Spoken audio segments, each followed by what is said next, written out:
ओ पेरे पवंदी सान चमदी सा पेरे पवंदी सान चमदी सान रही वञ रात बंबोर में अल्लाह रही वञ रात बंबोर में है पेरे पवंदी सान चमदी सा पेरे पवंदी सा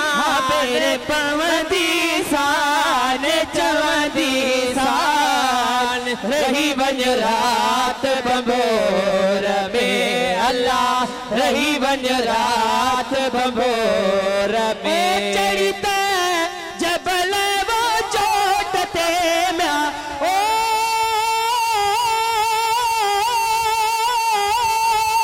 चढ़ी त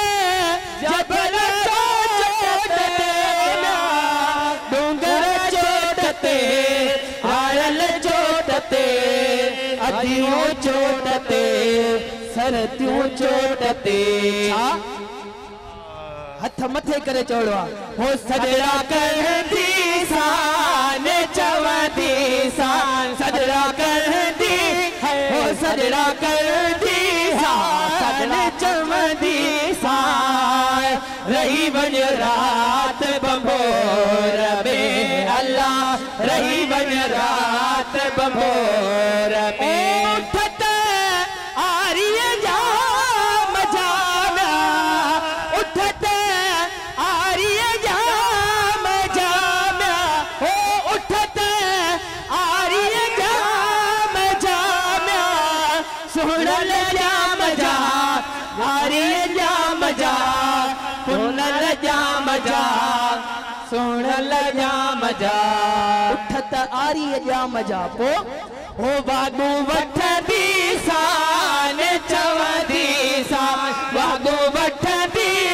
है बागू वठंदी सान बागू भैया तो बुलंद करे हो बागू वठंदी सान चवंदी सान रही वञ रात बंबोर में अल्लाह रही वञ रात बंबोर में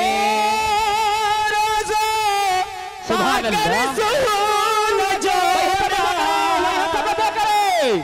ला ला ला ला हो रोज़ो मिठड़े रसूल जो मां चवा रोज़ो मिठड़े रसूल जो ताजा बई हथ बुलंद हुजन सुभान अल्लाह बई हवाई हुजे ओ रोज़ो पाक रसूल जो ओ रोज़ो पाक रसूल जो सोहरे रसूल जो प्यारे रसूल जो मिठड़े रसूल जो पाक रसूल जो हो चौथ चुमदी सान चवंदी सान चौथ चुमदी हा हा चौथ चुमदी सान चवंदी सान रही वञ रात बंबोर में अल्लाह रही वञ रात बंबोर में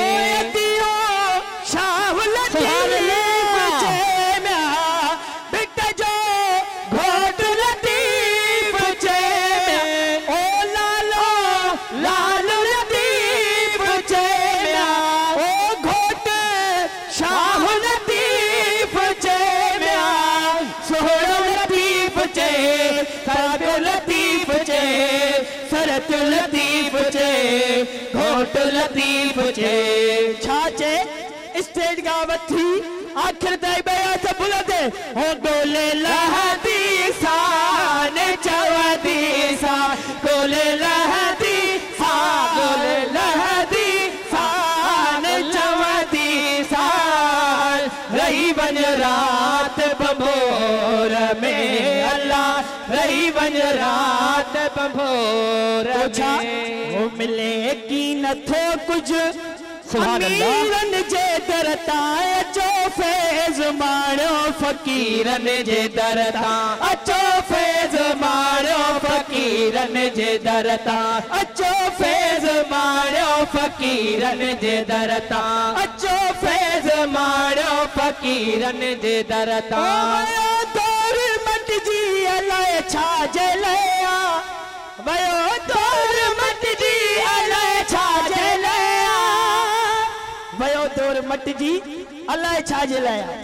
नवींदो को खाली नवींदो को खाली साईं मीर जे दरता अचो फैज़ मारो फकीरन जे दरता नवींदो को खाली नवींदो को खाली नवींदो को खाली साईं मीर जे दरता अचो फैज़ मारो फकीरन जे दरता अचो फैज़ मारो फकीरन जे दरता।